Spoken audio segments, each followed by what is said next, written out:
Allegra talking to the non-candidate Chuka Amuna. Well, with me here in the studio is an actual candidate, Mary Creagh, the MP for Wakefield, former leader of Islington Council in North London. Good evening, thanks for coming in.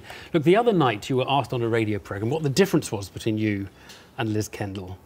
And I don't think we quite got a clear answer. So I want to ask you the same question now. What is the difference between you and Liz Kendall? Well, I'm different from Andy, I'm different from Yvette, and I'm different from Liz.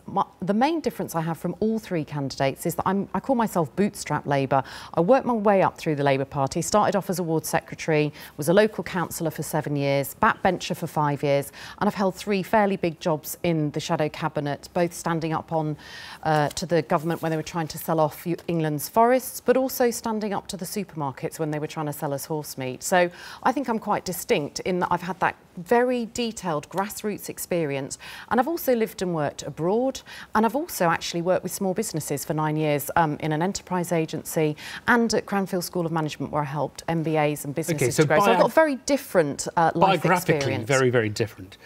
I still think probably people are least of all candidates, least clear about your pitch. So in one sentence, what would you say your pitch is? Or finish the sentence. I should be Labour Party leader because...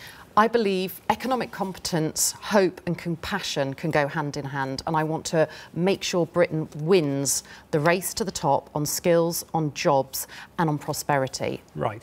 And all of that applehood and mother pie, or apple pie and motherhood, isn't it? I mean, that is all totally... There's nobody who wants anything other than what you've just described.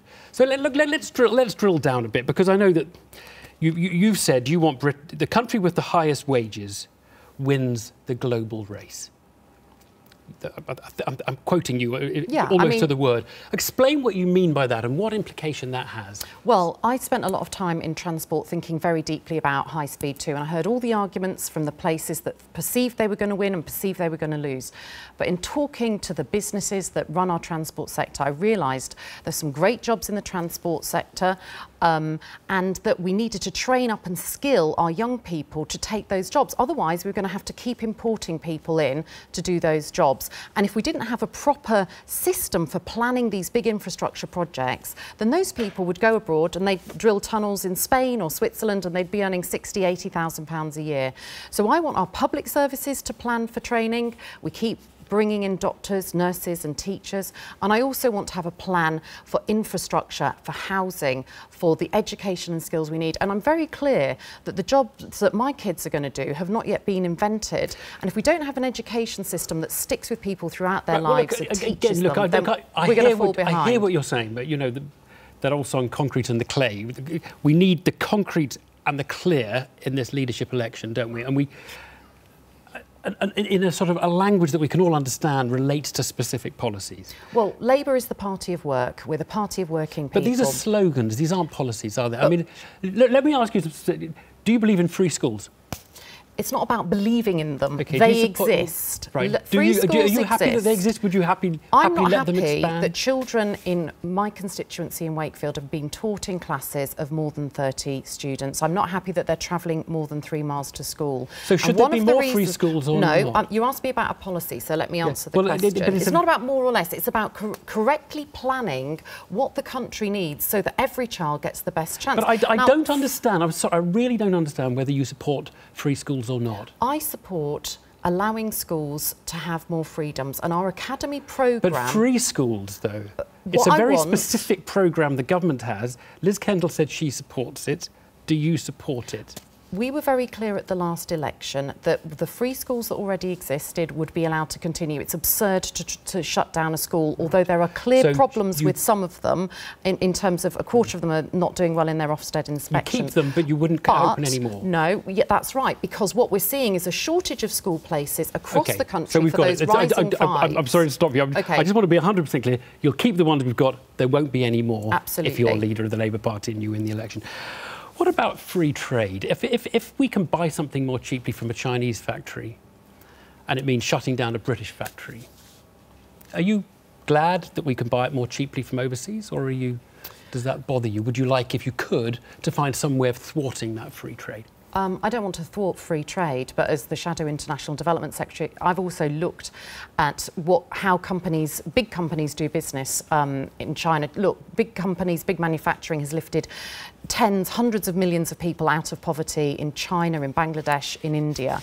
And I want companies to invest in those countries, to pay their workers well. And I think following the Rana Plaza disaster in Bangladesh, there was an outpouring of anguish from British people on the high street saying, actually, I don't want the clothes I wear, I don't want the people suffering to make my clothes. But you welcome free trade because it's helping people in China get jobs and it's helping people here, or you don't welcome it because the people in China are being exploited and people here are losing their jobs? What I want is for businesses to do the right thing, whether they're here, but everybody wants them to do the right thing. I want them to pay their taxes. I want them to pay. But you're not answering the very specific question I'm asking you. I'm just sensing a kind of a desire not to say too much. Would that be the right I'm in favour of free trade. Right, okay.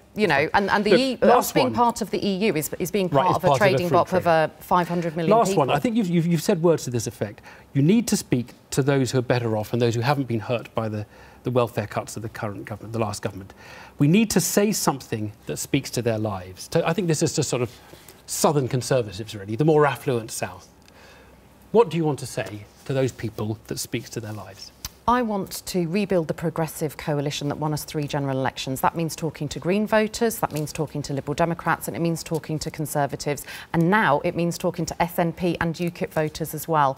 In some ways, we lost 3 general elections on May the 7th. We're just 2 weeks out from that crushing defeat. We've got to have a big conversation in the Labour Party. We need to be recruiting members and supporters and actually listening to what they want in their lives. But what they want is the ability for their kids to get on, the ability for themselves to have a decent home, to earn good money and make their lives better, to be able to go on holiday and, not to sit in traffic for ages and to have a good public transport system. The things that help people make decisions about where they live are there good schools and can I get to work easy? Is there a job nearby? These are very simple things and somehow we couldn't say them at the last general election. Mary Creagh, thank you very much. Thanks.